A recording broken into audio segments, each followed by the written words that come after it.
இங்கே நம்முடைய பரந்தூர் விமான நிலையம்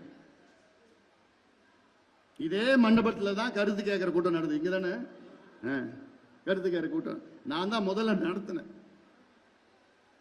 அவ்வளோ வந்தாங்க, எல்லாமே வந்தாங்க கருத்து கேட்டு. பிறகு நம்முடைய சட்டமன்ற உறுப்பினர்கள் ஒரு குழுவாக அமைத்து அங்க இருக்கின்ற 11 கிராமத்திற்கும் அந்த சட்டமன்ற உறுப்பினர்கள்லாம் நம்முடைய ஹரி, மகேஷ், உமா எல்லாமே போனாங்கல்ல, நம்ம பொருளாளரும் போனாங்க. அதில் போயிட்டு அங்கெல்லாம் பார்த்தாங்க. பார்த்துட்டு கேட்டுட்டு அதற்கப்புறம் அரசாங்கத்தை போய் பார்க்க வச்சோம். அரசினுடைய அமைச்சரை போய் சந்திச்சாங்க நம்ம குழு. அமைச்சரை சந்திச்சது நம்ம குழு, அரசு செயலாளரை சந்தித்தது. அதுக்கப்புறம் அந்த சிட்கோவா யார் பண்றாங்களோ அவங்க அந்த எம்டியை போய் பார்த்தாங்க. எல்லாரையும் போய் பார்த்தது. அப்போ ஒரு யோசனை நாங்க ஒண்ணு, என்ன யோசனை சொன்னேன், எதுக்கு இங்க மக்களை அப்புறப்படுத்தணும்? இங்க விவசாய நிலம் இருக்கு, அவ்வளோ ஏரிகள் குளங்கள் இருக்கு, இயற்கை வளம் இருக்கு.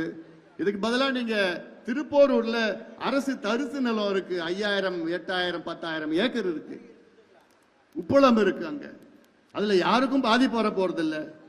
இப்ப இருக்கின்ற சென்னை விமான நிலையத்துக்கும் திருப்போரூருக்கும் கிட்டத்தட்ட 10-15 நிமிஷத்துல நீங்க ஒரு ட்ரெயினை விட்டு அப்படியே போயிடலாம், மெட்ரோ விட்டுட்டு போகலாம், ஓவர் பிரிட்ஜ் வச்சுட்டா 10 நிமிஷத்துல கார்ல போயிடலாம். வெளிநாட்டுல நடக்குது, அங்க பண்ணலான்னு அவ்வளோ யோசனைகள் கொடுத்தோம். ஆனா திமுக அரசு பிடிவாதமாக பரந்தூர்ல தான் நாங்க விமான நிலையம் அமைப்போம் பிடிவாதமாக இருந்து கொண்டிருக்கின்றார்கள். அதுக்கு என்ன காரணம்னு உங்களுக்கும் தெரியும். என்ன காரணமா? திமுக பெரும் கம்பெனி வச்சிருக்கிறாங்க, ரியல் எஸ்டேட் கம்பெனி எல்லாம் வச்சிருக்கிறாங்கல்ல, அவங்க எல்லாமே பரந்தூர் விமான நிலையம் சுத்தி சுத்தி சுத்தி சுத்தி நிலத்தை வாங்கி வச்சுட்டானுங்க.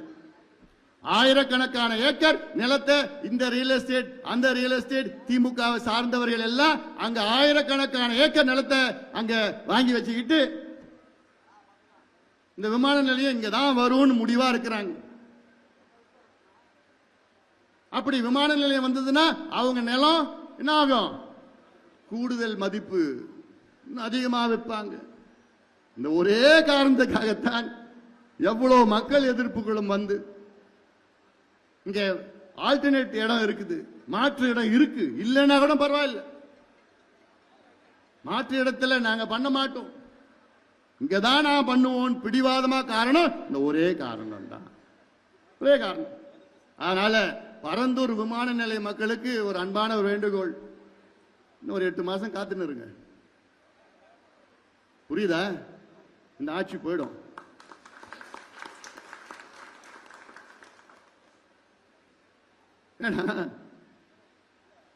இது மக்கள் விரோத ஆட்சி. மக்களை பற்றியோ யாரை பற்றியோ கவலை இல்லை, சிந்தனைகள் இல்லை. காஞ்சிபுரம் இந்த மாவட்டத்தில் 50 சொசைட்டி மேல இருக்கு, நெசவாளர்கள் சொசைட்டி இருக்கு, 50க்கு மேல இருக்கு கூட்டுறவு சங்கங்கள் இருக்கு. அதுல கிட்டத்தட்ட 30,000 நெசவாளர்கள் பதிவு பண்ணியிருக்கிறாங்க. ஆனா அதுல 30,000 நெசவாளர்கள் வெறும் 10,000 பேர் தான் இந்த தொழிலை செய்யறாங்க. ஏன்னா நலிந்து போயிடுச்சு, விலை இல்லை, வறுமையில் இருக்கிறாங்க. 10,000 பேருக்காவது இப்போ மழை வெள்ள நிவாரணம் அதுல அவங்க வாங்குற அந்த 20% அவங்களுக்கு ஒரு போனஸ் மாதிரி கொடுத்தா இப்ப நல்லா இருக்கும்.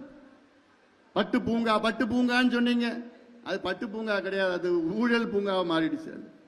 ஒன்றும் நடக்கல. இப்படியெல்லாம் அடுக்கிட்டே போயிட்டு இருக்கலாம்.